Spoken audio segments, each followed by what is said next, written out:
Memoria Sur, un podcast de Diario Sur para hablar y disfrutar de la historia, con Ana Pérez Brián y Curro Fernández Sibaja. Hola Ana, ¿qué tal? Hola Curro. ¿Se han portado bien los Reyes? Sí, se han portado bien. Yo creo que hemos sido buenos en el 2020 y hemos tenido ahora la recompensa en el 2021. Forma de regalo, hombre, que nunca está de más que sí. Que lo recibamos. De todas maneras, que los Reyes traigan algo de calma, ¿no? Calma y paz. Sí. Yo ahora mismo Y esa bendita rutina que teníamos en marzo del año pasado y que de repente luego saltó por los aires con el coronavirus. Yo con eso me conformo ya para este año, de luego. Tengamos esperanza. Hoy vamos a contar la historia de un lugar de Málaga que yo de hecho tengo muy relacionado con los Reyes Magos, porque en el día de la cabalgata precisamente es donde yo solía ponerme en esa zona con en mis esa padres, esquina. exactamente, para verlo. O sea que seguro que tú sabes del sitio que estamos hablando. Sí, el Hospital Noble. Exactamente, vamos a hablar del Hospital Noble, que es una joya que quizás queda un poco relegada entre Plaza de Toros, Paseo del Parque y toda esa zona, pero que es una joya absoluta. Sí, y hoy vamos a contar su historia.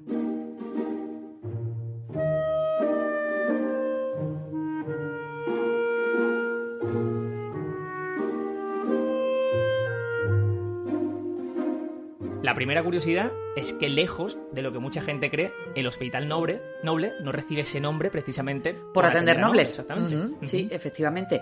Él recibe su nombre, al igual que hemos hablado de un montón de calles, de edificios y tal, de la persona que gracias a la cual se pudo edificar, que se llamaba José Guillermo Noble, que era un médico inglés y parlamentario por el condado de Leicester, que cruzó su camino con el de Málaga, ahora explicaremos por qué, y que lleva que dio nombre a esa edificación preciosa de estilo neogótico del año 1867.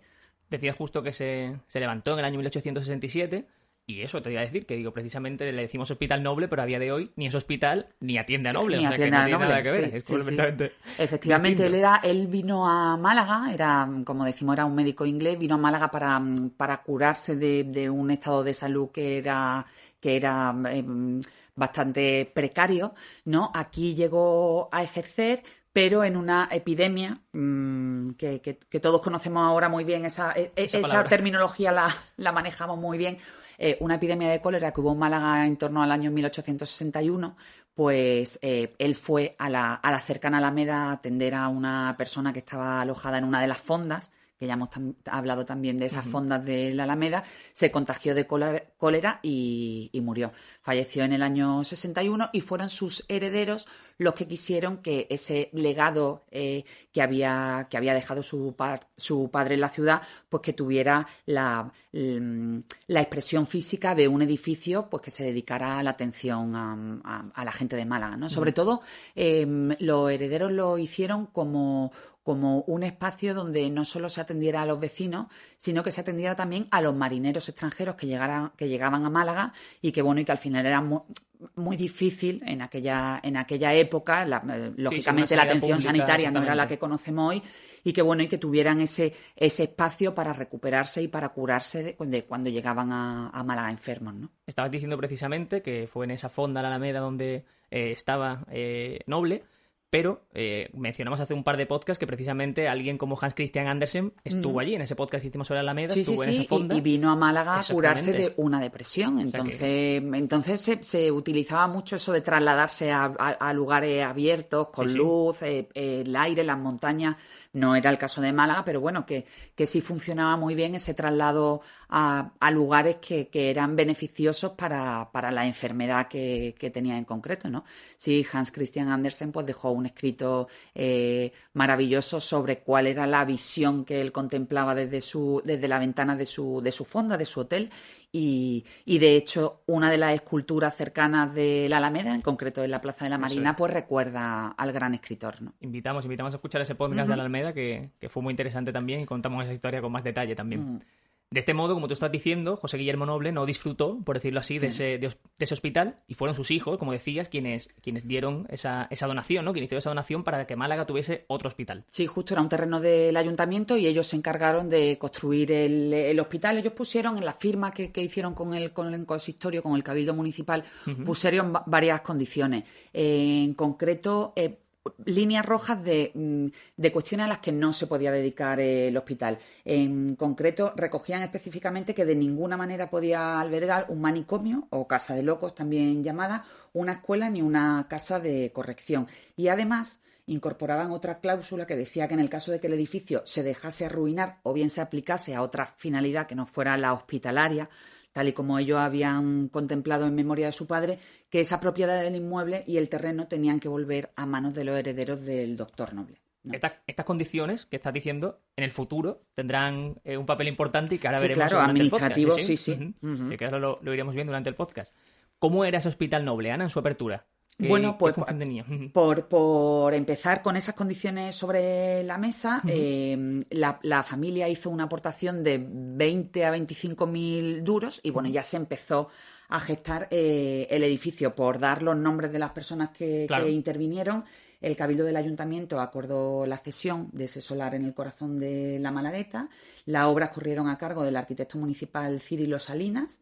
La aprobación de obras fue firmada por el arquitecto provincial Juan Nepomuceno y la dirección de los trabajos recayó en el contratista José Frapoli, bajo la supervisión del cónsul inglés, que tenía línea directa con los herederos del doctor Noble y que se encargó de que realmente la dirección de obra y la construcción de ese edificio de estilo neogótico pues respondiera a esa demanda de los herederos. El Hospital Noble ha tenido muchos cambios a lo largo de los años, pero el original estaba distribuido en torno a 3 naves, el cuerpo central que estaba destinado a esa atención hospitalaria, tanto a vecinos como a los marineros extranjeros que llegaban de fuera. La parte de la izquierda estaba reservada a la Casa del Socorro, del Distrito Sanitario de la Alameda, y la derecha fue destinada a capilla, que ha tenido un uso hasta hace relativamente reciente, ¿no?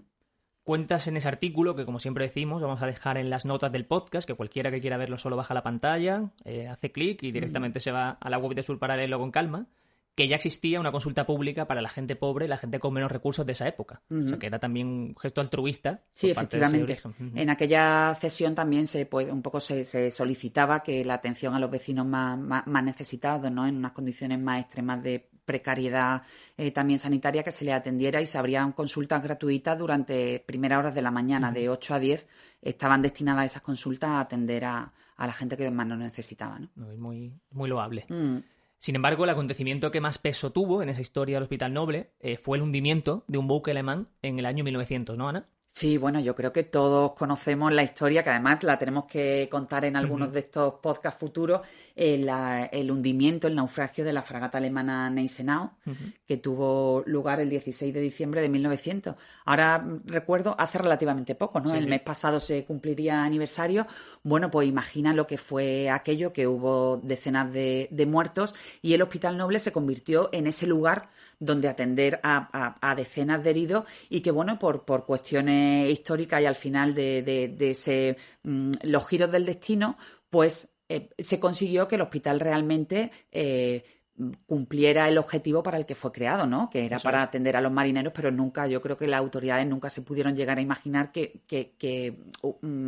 fuera a ocurrir una desgracia tan dramática y tan trágica como fue la del hundimiento de esta fragata alemana, y que tuviera el máximo sentido ese trabajo que se hacía en el Hospital Noble, ¿no? Sí, parece que la familia hizo una profecía en su momento cuando vio que quería habilitar ese hospital para ese tipo de fin, y fue así. Y al final también los giros históricos terminan por unir los destinos de unos y otros, ¿no? Porque hubo muchísimos marineros y jefes de fragatas muertos en ese naufragio, que fueron enterrados en el cementerio inglés, que es también donde está enterrado el propio doctor Noble, ¿no? O sea que al final esos giros y ese cruce de caminos pues tienen en el cercano cementerio inglés, pues también un lugar donde recordar qué ocurrió con esa parte de la historia de Málaga. En ese cementerio inglés, que tenemos que hacer una parada también, porque porque es maravilloso. Muy interesante, y recomendamos la visita también. Sí, la verdad es que tenemos suerte. En Málaga tenemos cementerios históricos que bueno, que tienen y además se ha cuidado mucho el legado y desde esos cementerios se hace un trabajo absolutamente excepcional por promocionar cuáles son los perfiles, ¿no? Los ilustres moradores de esos camposantos. El cementerio de San Miguel, histórico de San Miguel de Málaga, bueno, pues tiene los panteones de todas las grandes sagas de Málaga, ¿no? Y el cementerio inglés igual. Sí, es muy, muy interesante. Ese naufragio de que comentabas tiene también una historia en otra zona cerca del centro de Málaga y que seguramente mucha gente conozca, pero que igualmente tiene que ser contada esa historia. Sí, justo con motivo de las inundaciones. Bueno, la ciudad de Málaga se volcó en la asistencia a los heridos y a los fallecidos con el hundimiento de la fragata Neisenau. Y entonces, cuando hubo una riada tremenda, unas inundaciones dramáticas en Málaga unos pocos años después, en 1907, esa anécdota que todos conocen, que el gobierno alemán le dio a Málaga el puente de los alemanes, ¿no? Esa riada había asolado absolutamente todo y era necesario ese cruce entre lado a lado del Guadalmedina. Fue el gobierno alemán el que cedió ese puente de los alemanes en agradecimiento al trabajo y a la labor desinteresada que habían hecho los malagueños unos años antes con su fragata. Pero lo que quizás no se sabe es que ya con motivo de ese hundimiento de la fragata y el gobierno alemán también, sabedor de cuál era la función que tenía el Hospital Noble, ya había hecho una donación previa en el año 1900 y entonces pues cedió al Hospital Noble 16 camas con colchones, 16 mesitas de noche, un aparato para levantar las camas, otro para enrollar vendajes o un armario con instrumental sanitario, ¿no? Este detalle lo recoge una muy conocida y querida por nosotros especialista en la historia de Málaga, que es Mari Pepa Lara, que hizo una historia sobre el Hospital Noble, sobre la farmacia en Málaga, que ahora contaremos que también fue sede de la farmacia municipal y donde hacía referencia a esa donación del gobierno alemán, ¿no? Que terminó al final por hermanar a la ciudad con el gobierno alemán. Con el gobierno alemán, exactamente, sí.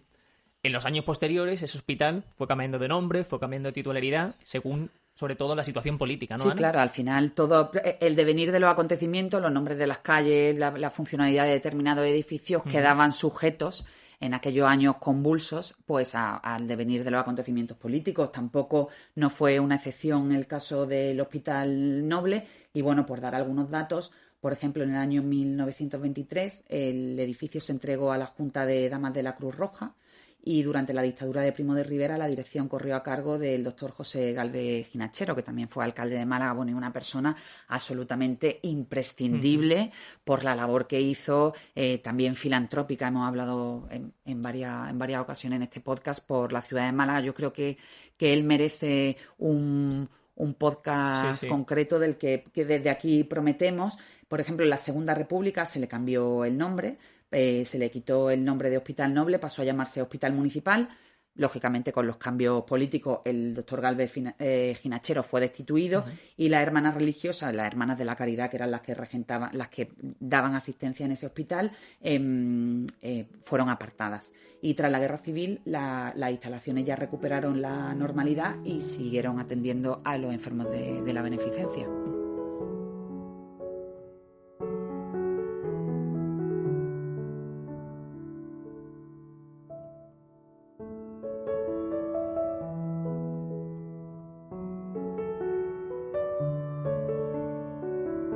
Unos años más tarde, ya en los años 60, vivió una ampliación, ¿verdad?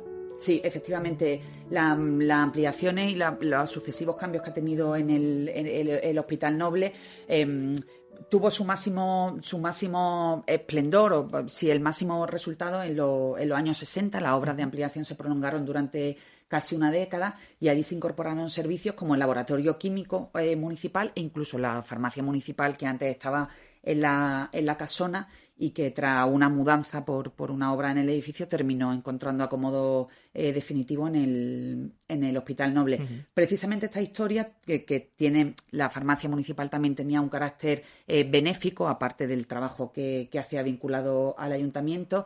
Pues ese trabajo fue objeto también, si estábamos hablando de que los 60 fue un momento de la ampliación del Hospital Noble, toda la recuperación emocional e histórica de ese legado tuvo el punto álgido fue entre el año 2009 y 2010, cuando la concejalía que asumía la concejala Araceli González, pues puso en orden, ¿no? Todo ese legado farmacéutico, se recuperaron fórmulas, se recuperó el instrumental y bueno, un poco pues se puso en orden y para la exhibición, justo, para la recuperación de la memoria, todo aquel legado de la farmacia municipal, que se encargó también de recoger en su libro Mari Pepa Lara, que además tiene una curiosidad porque al margen de ese interés lógico de la archivera municipal por la farmacia, también tenía un carácter un poco personal, ¿no? Porque los padres de Mari Pepa Lara se conocieron en la farmacia municipal y bueno, y toda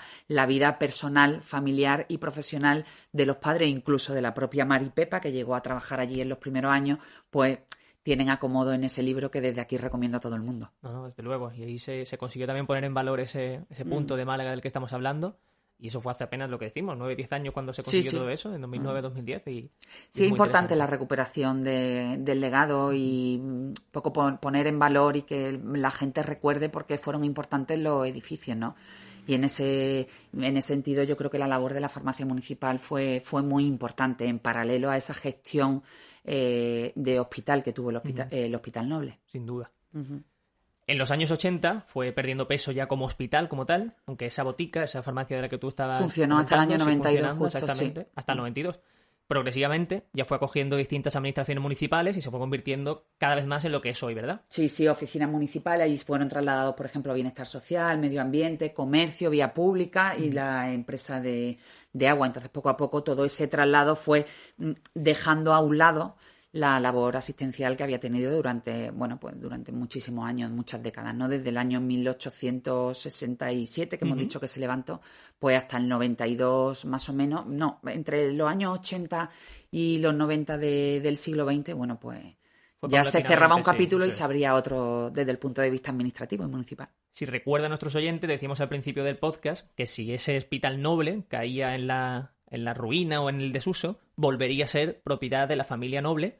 Y eso surgió como un problema a finales de los 80, pero finalmente se solucionó. Sí, efectivamente, porque además mucha gente recordaba aquellas líneas rojas, ¿no? Aquellas condiciones que habían dejado por escrito los herederos de José Guillermo Noble, y entonces pues se reclamó, ¿no? Que una vez que, lógicamente, se había perdido la función asistencial, hospitalaria, a pesar de que seguía la farmacia, pero que se cumpliera esa condición, ¿no? Que dejaban los herederos de que en el caso de que se perdiera ese uso, que el hospital volviera a esas manos privadas que fueron los mecenas del hospital. Aquello generó un importante debate en la ciudad, pero lo salvó a finales de los 80 la Ley General de Sanidad. En esa ley se decía que esa